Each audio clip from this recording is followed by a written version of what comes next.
आज ईरान ने एक बहुत ही भयानक बयान जारी किया है।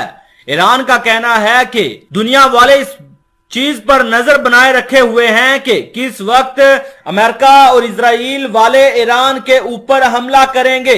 दुनिया वाले बहुत ही बेताबी से इंतजार कर रहे हैं कि किस वक्त तीन बड़ी ताकतें आपस में टकराएंगी। उनका कहना है कि अमेरिका और इजराइल वालों में इतनी ताकत नहीं है कि वो ईरान के ऊपर हमला कर सकें। उन्होंने बड़ा बयान जारी किया है और कहा है कि जो अमेरिका और इजराइल हैं वो IRGC की जो सलाहियतें हैं उनके सामने बेबस पड़े हुए हैं। अमेरिका और इजराइल के अंदर इतनी हिम्मत नहीं है कि वो IRGC का मुकाबला करके ईरान के ऊपर हमला कर सकें।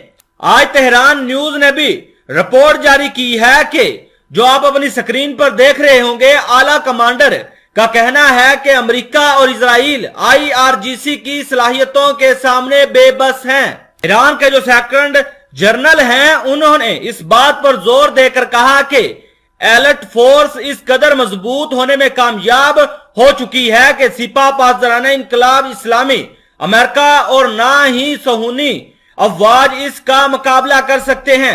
एक खसूसी तंजीम है जिसने मादी और रूहानी दोनों शोबों में अपनी सलाहियतों को बढ़ाया है।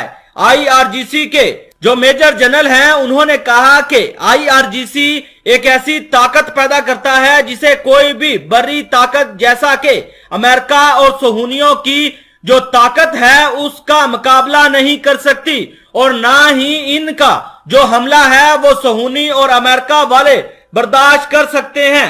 उनका कहना है कि IRGC आज इतनी ताकतवर हो चुकी है कि दुश्मन इसका नाम सुनते ही कांप जाता है। मैं आपको इस रिपोर्ट के बारे में मजीद बताता हूं कि उन्होंने मजीद कहा कि इस्लामी इनकलाब को सिर्फ फौजी तौर पर महफूज नहीं किया जा सकता और ना ही ये कि IRGC का बुनियादी फर्ज ईरानी अवाम की जानब से इनकलाब की हिफाजत करना है। हफ्ते के रोज ईरान ने IRGC की यौमे तासीन की याद मनाई। ईरानी वजारत खारजा के तर्जमान नासिर कायनी ने इस मौके पर एक ट्वीट में कहा कि IRGC एक ताकतवर बाजू है जो मुल्क की शदीद तरीन दुश्मनों के लिए मुश्तमिल किया जाता है और इसे दुश्मन के मुकाबले के लिए सबसे पहले मैदान में उतारा जाता है। जमहूरिया और इसकी कौमी मुफादात का तहफ्फुज करना IRGC के जिम्मे आता है। खित्ते में मौजूद दहशतगर्द तंजीमों के खिलाफ जद्दोजहद में IRGC ने भी नुमाया कुर्बानियां दी हैं। ईरानी अवाम ने कुदरती आफात जैसे मुश्किल वक्त में भी इससे फायदा उठाया है।